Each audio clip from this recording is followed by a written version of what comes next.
Good morning, hoodies. Welcome back to the Hood Table. One more again, it's your girl Tanya coming at you with an update and some new information on the Carlee Russell case. Now, a lot of you guys have been following this story along with the Hood Table, but there are literally some people that even I know who has not even heard of the story until the day that the press conference came out. I ran into somebody the other day who said, I didn't never hear about no Carlee or no Russell until the news conference. So this is going to be a recap for certain people who might not have been following, and also we're going to discuss some things that I've been seeing on the blogs and on social media since we found out that authorities say they cannot verify most of the information Carlee Russell has given them since she went missing in Alabama after calling 911, reporting a child running along the side of the interstate in nothing but a t-shirt and a pamper. Y'all, when I first heard about this story, I saw holes in it. I saw holes in the story in the future. And a lot of people have been feeling the same way. And then there were some people who were saying, oh, you guys gonna have to take back and eat your words, swallow your words. Your foot gonna be in your mouth when y'all find out it was really true and that she wasn't lying. And all these advocates talking about, I understand us as black women. We don't get the media attention or enough attention from authorities when we do really come up missing. Really come up missing. Anyway, so we're going to do a little video recap first. I'm going to show you a few minutes of the interview that Carlee's parents did, and then I'm going to give you a few minutes of the press conference, and then after that, we are going to resume this conversation. Everybody, make sure you please like, share, and subscribe this video. Please and thank you very much. Here we go.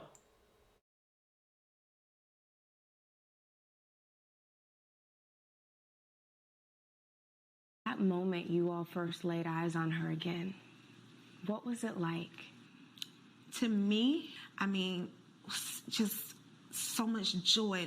This morning, in an exclusive sit-down with NBC News, the parents of 25-year-old Carlee Russell are speaking out, describing the moment their daughter appeared on their doorstep after being missing for more than 48 hours. What did you do when you saw her? We tried to hug her as best we could, but I had to stand back because she was not in a good state. So we had to stand back and let medical professionals work with her. But it's okay. Last Thursday, police say Carlee called 911 to report a toddler walking alone on the interstate. She pulled over while on the phone with a family member who described hearing Carlee scream. Her vehicle's unlocked, running, all her personal belongings except for her phone. On the scene, police found no sign of Carlee or a child, and they say no children were reported as missing during that time period. The Russells waited in agony until Saturday night. There were actually just so many calls and texts from people who maliciously lied to us. I just didn't know people could be so evil. Authorities have not indicated where Carlee was during the 48 hours she was missing or what happened. Her parents declined to share what their daughter told them, citing the ongoing investigation. And can you tell me what happened Saturday night? Did you just get a knock at the door? Anything leading to the case itself, we can't discuss that. But they say speculation about the circumstances surrounding Carlee's disappearance are only making things worse. She's having to deal with the trauma of people just making completely false allegations about her. Her family now urging the public to let the investigation play out, but mentioning an abductor. Carlee called a relative after speaking with the 911 operator. She went missing during that conversation sometime after 9:36 p.m.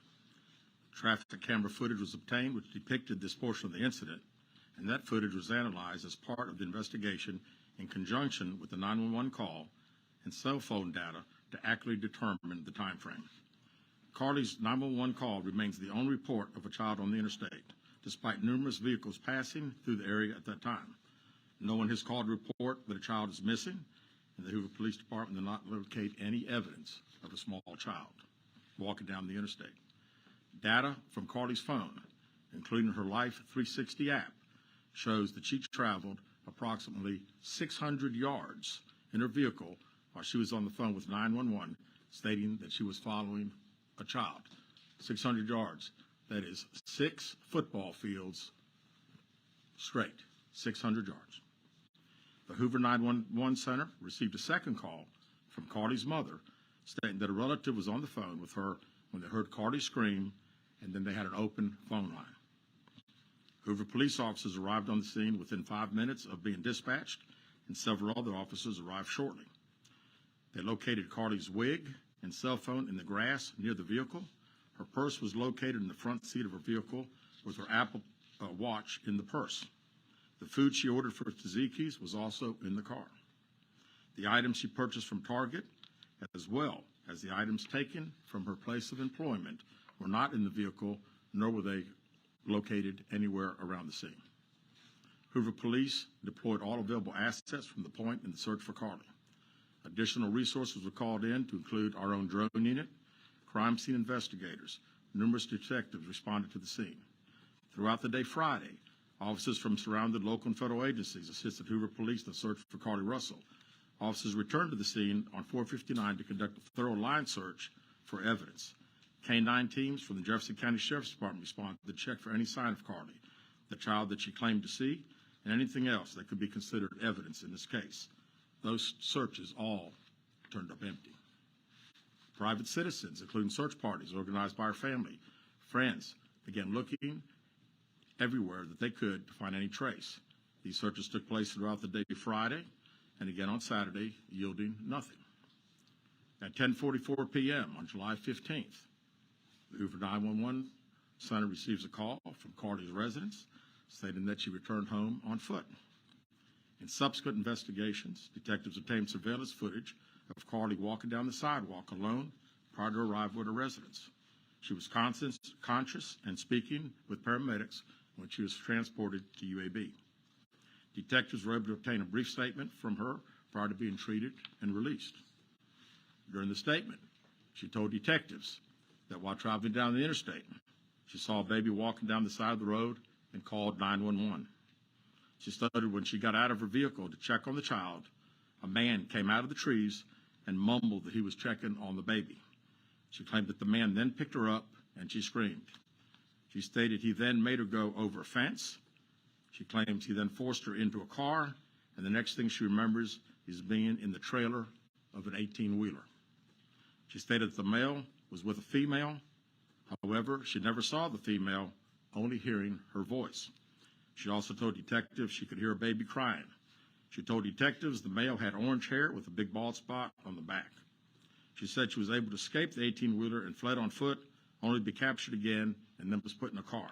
She claimed she was then blindfolded but was not tied up because the captor said they did not want to leave impressions on her wrists. She said that they took her into a house and made her get undressed. She believes they took pictures of her, but she does not remember them having any physical or sexual contact. She stated the next day she woke up and was fed cheese crackers by the female. She said the woman also played with her hair but could not remember anything else. At some point, she was put back in a vehicle she claims was able to escape while it was in the West Hoover area. She told detectives she ran through lots of woods until she came out near her residence. During this interview, detectives noted that Carlee had a small injury to her lip, and she claimed that her head was hurting. She also had a tear in her shirt. Detectives also noted that she had $107 cash in her right sock. Out of respect for Carlee and her family, detectives did not press for additional information in this interview and made plans to speak with her in detail after giving her time to rest. Detectives continue analyzing data from Carlee's cell phone that was left behind at the scene. We enlisted the help of the United States Secret Service in conducting this analysis. Part of what data includes several internet searches and the days leading up to her disappearance that I think are very relevant to this case.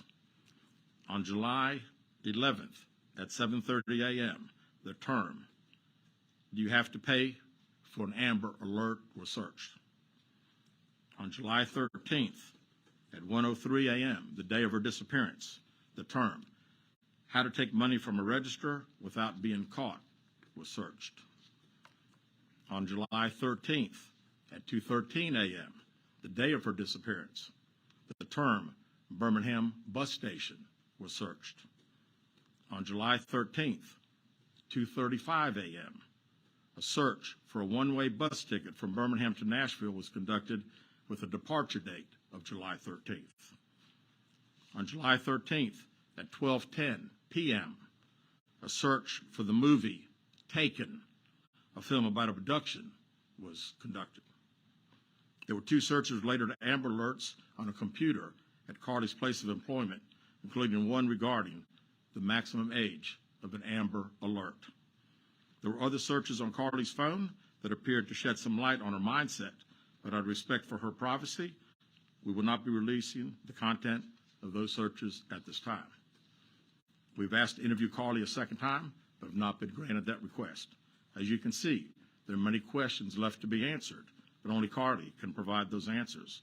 What we can say is that we've been unable to verify most of Carlee's initial statement made to investigators, and we have no reason to believe that there is a threat to the public safety related to this particular case.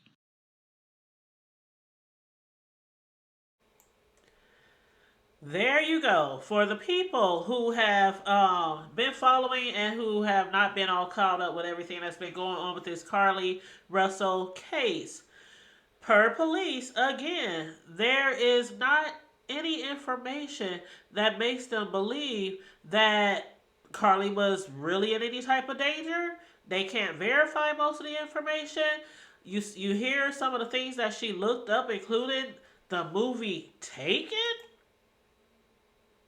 Now, I'm telling you, I've been gagging my life away about some of these memes and some of these different pictures that people have been posting up, representing this case and this fool-la-la, dealing with her and her family, especially like that interview that we saw in the beginning of her and her mother and her father. A lot of people said then, like, if they didn't feel either way about it after that interview, is like, I don't know, something just don't sound right. Something don't sound right. And then on top of that, how the police talk about, well, she wanted rest. The family didn't want her to answer any questions. We was like, okay, we'll holler at you again later. They got what they could get. We'll holler at you again later. But it seems like from the time that she went missing, that they were already inquiring into like her phone, text messages, things that she'd been searching on the website.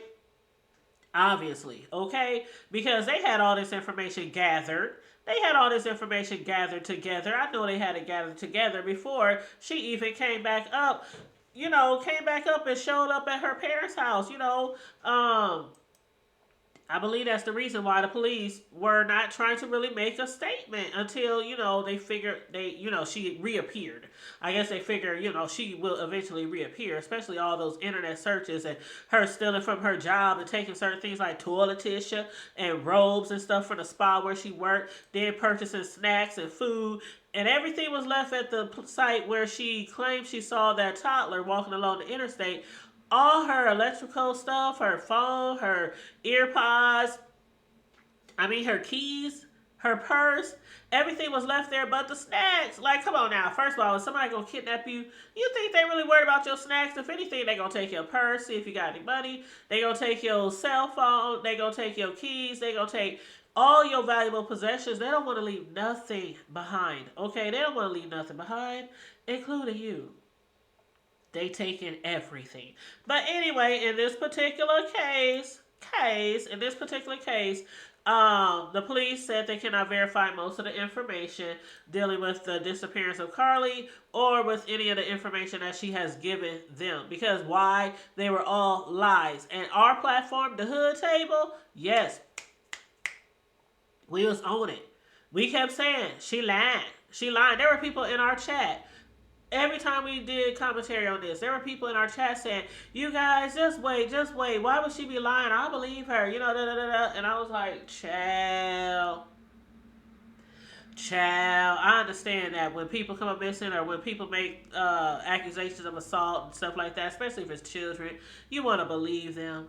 You want to take their word for it. I even said if my children something ever happened to them like that, because of things that had happened to me in my life, and I was not believed, I would believe my children. You have to prove them to be a lie. And maybe her parents feel the same way.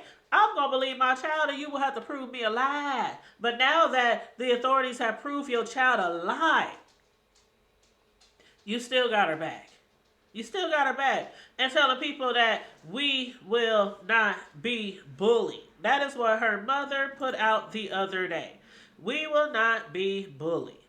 Now, there are still people who also, they even though they know she lied, they still supporting her.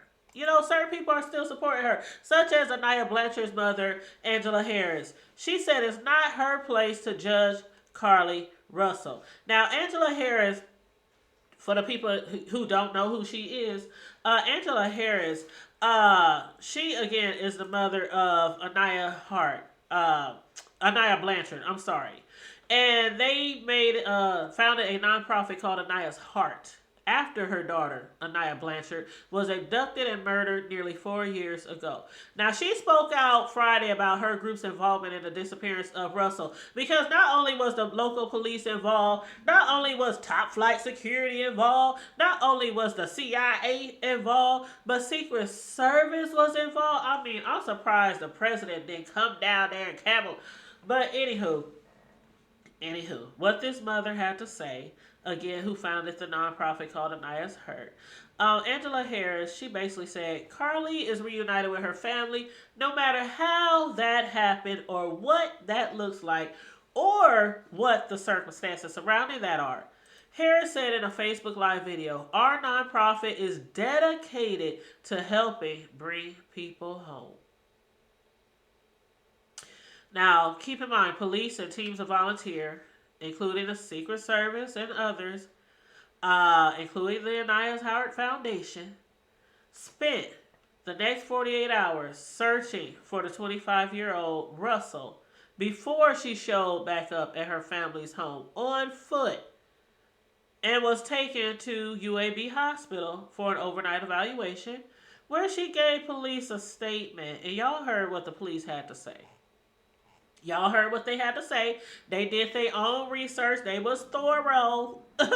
They were thorough and did their due diligence on the information that she did give them. And again, come to find out, after a lot of people across the world, not just the nation, but after a lot of people across the world been advocating and praying for this return for this young woman, this beautiful 25-year-old nursing student and member of the AKA sororities, by the way, as well. Now, again, that lady, she still is like, okay, you know what? She didn't outright say she lied or fabricated probably 99.99999% of her story. Okay, if she was on Maury, they would say, the results are in. You know what? And we showed that you lied about 99.9999999% of your story. Child. Just a hot mess. Anyway, also, you guys, Carlee, as some of you might have expected, was fired from her spa job. Her co-workers are pissed. They are pissed. And not about just her stealing toilet tissue and a robe that belonged to the facility. But she was, she was fired from, the payroll at her Alabama job down there. The owner of the Woodhouse Spa in Birmingham told the Post that she's been canned. And not just fired, she's been canned. Here's your pink slip, child. And that her steamy co-workers are pissed about their former colleagues' increasingly suspect kidnapping account. The owner, Stuart Rome, said his staffers were stunned after hearing of Russell's purported disappearance and did everything in their power to help her home. Just imagine, a lot of us have coworkers who are close, if not closer, than our family and friends. You spend a lot of time with them day in and day out. You talk to them. You tell them about things that's going on with your life, your parents, your children, and things like that. Your thoughts, your fears, your strengths, your weaknesses. So imagine your coworker who you might have grown close to, who might have spent time looking for you, praying for you, worried and concerned about you, to find out that, as they say, she purported her disappearance. They said it was really devastating for them, thinking a coworker was abducted. The following day, Saturday, it was the busiest day of the week, and they had to plug along and work, and in the off times, pass out flyers and among other things. So while she was out there doing whatever in a Red Roof Inn, allegedly, even though her parents say that's not true, her co-workers were not only working their butts off because it was a very busy weekend, but they also were out handing out flyers. Child. But the mama talking about, we will not be bullied.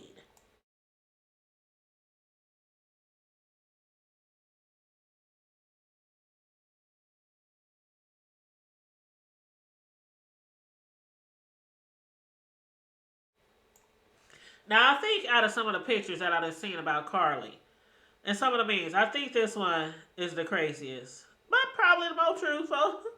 She said, I never said I was missing. Y'all did. But you also said Tyler was running along the side of the interstate in a t-shirt and Pampers and no shoes. Just running along the side of the interstate. You also said a man who a lot of people say sound like he resembled Ronald McDonald with red hair and a bald spot in the back of his head kidnapped you. You also said a lady was playing around in your hair. There were certain things that you remembered and certain things that you didn't remember. And is that the little baby? Is that the little toddler that you saw running down the street, girl? Child, the craziest part of her story, I mean, it was enough that they determined that, there's not enough evidence to prove that she was in any type of danger or that anybody in the neighborhood or the community should be worried. Because the reason why the police came out when they did, because I think they really wasn't ready to come out when they did. They probably wanted to do more research, but the community was basically forcing them out. Why? Because per her story, it could be somebody really dangerous out there who did really kidnap her and keep her in the back of a trailer. You know what I'm saying? So if it was my community, I would probably feel the same way, especially as a woman. You know what I'm saying? Who got nieces, little girl cousins, sisters, friends, So I can imagine how in an uproar the community was, as they should have been. But to find out why she was out there talking about she was taken, and why her family out there talking about she was taken, she done purported her whole dang story. Purported. I have never used that word before, but I'm going to start using it more often after this story. But anyway, y'all, man, let me tell you something. Her mother is saying we will not be bullied. So let's talk about what her mother had to say. Her mother put out a statement. Let me go ahead and pull up this statement. Oh, but her. Okay, let's pull up this statement. See what the mother had to say. Because I guess the mother is tired of people, talking about her daughter, where her whereabouts was, where she really was, what she was really doing. She lied. The girl was found with $107 in her socks, but she was kidnapped. And then you know what else? Before we talk about what her mother had to say, what else? She claims she don't know if she was assaulted, down there, without saying the words. Women, when has there ever been a time that you have had sexual intercourse, sexual relations, sexual activities, whatever you want to call it, and you didn't feel anything, feel any type of way, even the next morning, especially if you got it real good.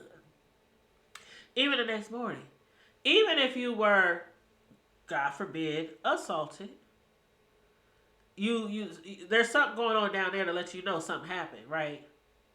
Unless you messing with somebody with a teeny tiny half an inch, I don't see how you could not know if you had intercourse or not. Whether you were prepared for it or whether it was sudden without your consent, you could typically know or feel that something has happened down there. So I can understand if you lost your memory, if they might have drugged you, if they might have hit you over the head, something like that, choked you till you pass out, something like that, and certain things you won't remember. But feeling, as far as feeling, I would think that you would know if something happened down there. Hold on, let me get on the right page. Let me get on the right page, child. Get on the right page, Tanya. I'll stretch it out because I want y'all to be able to see this, okay? So, this is what her mother had to say. After all these allegations. And it's been allegations and accusations spinning around nonstop since, the first police call, since people started finding out about this story. So now, okay, this is what she is saying. The mother, Talitha. On behalf of Carlee Russell and her family, we first want to sincerely acknowledge and thank everyone for all your prayers, reward contributions through Crime Stoppers, and all the numerous acts of kindness shown to us. We asked God to perform, and He did. We understand and appreciate the sincere concern. However, we would like the public to understand a few things. First and foremost, Carlee's physical and mental well-being is our immediate concern. This has been a traumatic experience for Carlee, and secondly, for our family. Let's go down a little further. Secondly, oh child, this is an outstanding investigation, and we have fully cooperated with authorities from the onset and will continue to do so. Carlee has given detectives her statement, and hopefully they are pursuing her abductor. It will be up to law enforcement to determine what information they want to release. Now, this is, of course, before the press conference. Okay, as to not compromise the investigation. Further, we understand that there are some questions about the reward donations through Crime Stoppers. It is my understanding from information I received when the reward was set up that any donations received that were not used for the reward will be returned to each donor. She goes on to say, lastly, when we initially asked for help of the public in searching and praying for Carlee's safe return, we asked for sincere prayers, not prayers or support that come with strings or entitlement. We have not created nor authorized any GoFundMe accounts, nor solicited money from anyone. Please understand our mental state and anguish we have just experienced, and that Carlee is still dealing with, and understanding that no matter how many demands or false narratives that are produced, we will not be bullied into doing anything that will compromise our daughter's mental well-being or the investigation. Also, we will not entertain the negative social media comments with a response, so you find someone to do it. Oh, we doing it. We doing it. God has been too good to us. Hallelujah. And brought our daughter safely home, and we will not participate in allowing this moment to be tainted. It already has. Your daughter did that. There is one terrible and heartless hoax we want to address. Now, this part is about the hotel. Okay. There is one terrible and heartless hoax we want to address out of several. I received a text at some point from someone claiming to be Carlee and that she was at the Red Roof Inn. Where Tracy and Rob Rax was, down to the, anyway. Whoo, child. However, when my family went there and knocked doors, knocked on doors. I think that's what she meant. And looked for her. There was no indication Carlee was there, nor that she had ever been there. Any further questions or comments about the case will need to be directed at the Hoover Police or the ABI. Y'all, I know what a lot of y'all already think about this story and how y'all feel and how upset you are, especially us as black women again. We as black women, a lot of us feel some type of way. But I really want to hear from the AKA, from the sorority, from that organization. I really want to hear from them. You know what I'm saying? If y'all seen any statements from them, please let me know, because I've been searching and I haven't found anything. But as far as us, we as black women, again, a lot of us are just frustrated, to say the least, because of the fact we know how hard it is for us to get people to be concerned and look for us when we are really missing. It's so many of us who are really missing. And I think that's why this story got so much light and so much publicity, because of that fact alone.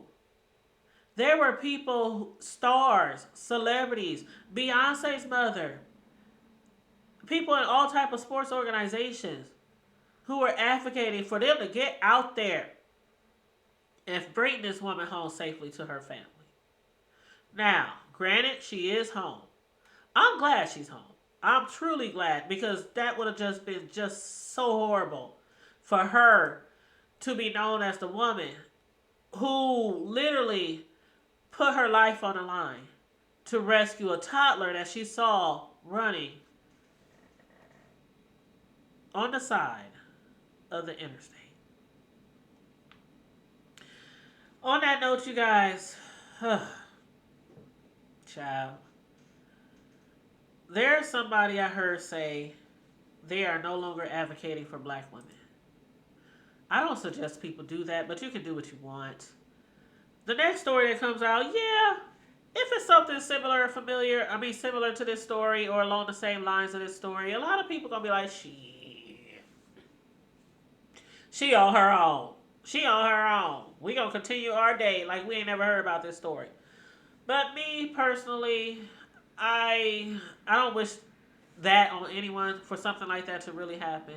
So hopefully if we hear about something about a black woman missing, in the future, people will still take it seriously, and law enforcement will take it seriously, and social media will take it seriously.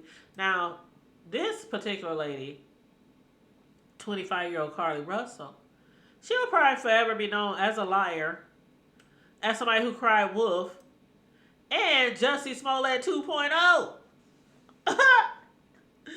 Man, back to some of the memes that the people were saying about her. Oh my God. A lot of people is comparing her to Jussie Smollett's story when he was down there at the, down there getting them footlong sandwiches down at the Subway, looking for footlongs in the middle of the night. Lied about his whole story, okay? The fool-la-la of it all. But yeah, there goes a little Tyler. I don't know where that Tyler is now, because ain't nobody ever reported a child missing. Go figure. Ain't nobody ever reported a child missing. Or taken, for that matter. But again, her family, her mother, she's standing in the gap for her daughter and defending her daughter and saying, again, we will not be bullied. Not at all.